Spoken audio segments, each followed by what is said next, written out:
अगं ए, काय ते मोबाईलात तोड घालून बसतेस, जर काम करू लागेल जा. जरा बसला नाही तर आल्या लगेच काम घेऊन तोड.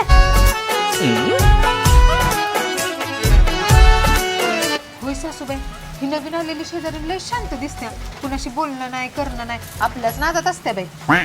जी गाठ घ्यायला लागते बघ, आणि गल्लीचा चांगलपणा त्याला सांगायला नको काय. चला की मग, चांगल्या कामाला उशीर कशाला. होय, आपली काम काय रोजचीच आहे. चल. काय नवीन शेजारीन बाई, कुणाशी बोलत नाही काय नाही, लयच गपगप असताय. मग काय, आपलं काम भलं ना आपण भलं, कुणाच्या आदत नको आणि मदत नको. होय, ते बी खरंच आहे तुमचं. आम्ही बाई माणुसकीच्या नात्यानं तुमच्याकडे आलो. आम्ही या गल्लीत लई वरीस काढलंय.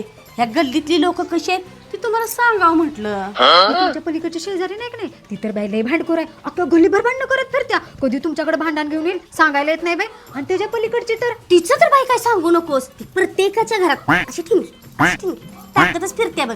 अशी ही सगळ्या गल्लीची दशा. म्हणून म्हटलं बाई तुम्हाला सावध करावं. मग तुमच्या गल्लीत चांगलं कोण आहे का नाही? अहो आम्ही चांगलंच आहे की. आणि आम्ही चांगले म्हणून तर आम्ही सासू सुना तुमच्याकडे आलो. आम्ही बाई सगळ्यांचा चांगलाच विचार करतो. बरं ती जाऊ दे, पलीकडच्या गल्लीत 4 दिवसापूर्वी 2 बायकांनी चोमडापणा केला म्हणून मार खाल्ला होता, त्या दोघी तुम्हीच काय? तुम्हाला कसं माहिती?